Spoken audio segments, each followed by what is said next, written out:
A lot of people are asking, how do the families apply or qualify to be in these affordable homes? It's just like any other development, like renting an apartment. You would apply through the management office or leasing office. It's just very basic. The differences are, because it is low income, you have to go through a much more strict procedure, certification process in order to qualify.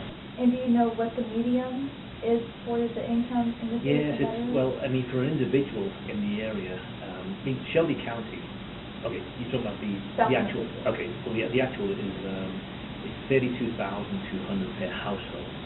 Now, we don't break it down by individual, it's just by household, because, you know, within a household, it could be a couple with a couple of kids. So you could say, don't break that individual, it's only going to be $7 grand or whatever, $8 grand, but it's not really the household.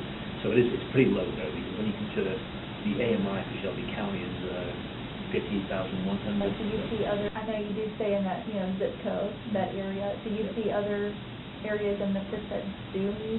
Yes, very much so. I think North Memphis, see, what we do is, because we work with the Memphis Housing Authority, and they are, even though we're a developer, they are our sole client. So we work very closely with them. And what we tend to do is we tend to develop properties where there have been former public housing units there. And what they will do is the city will demolish it, and we come in and take it over. They sell us the land for nothing, basically, because it comes back to them initially when you develop it on their behalf.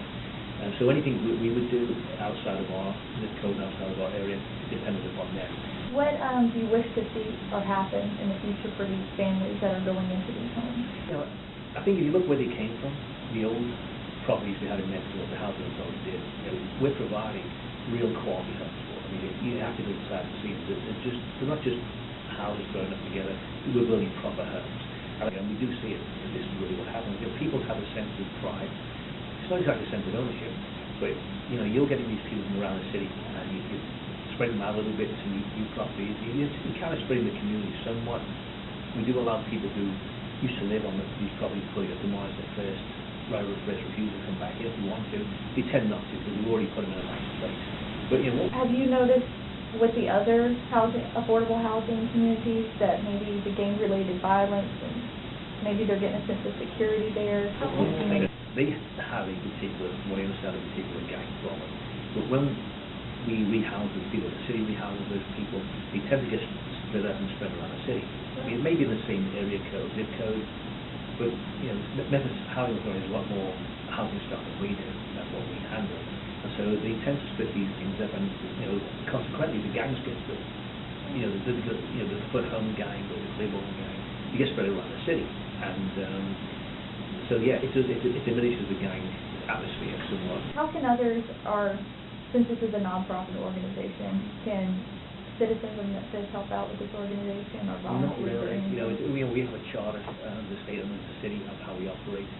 It would be nice, but if anyone wants to help out, there's plenty of things they can do around Memphis. You know, rather than try to use Memphis Housing Memphis Land Bank as a vehicle. There's plenty of other things we can do, but we're not really accessible to the public in that respect. I mean, you know, we're an open book because you know we use federal tax dollars and federal funding for our property. So anyone at any time can come in and take a look. It's all open. It's all public record. Before you go, something else we're doing for the community. It's the first time it's ever been done. I think in the country. But these last two projects, Cypresswood, visited, and also Lions Ridge, which I would suggest you go do because they're the three-story single building. We're doing what we call green. We've paid particular attention to the construction as regards insulation, sealants, and that sort of thing. And we're using low VOC, that's volatile organic compound paints, vinyl, wall coverings, and things like that.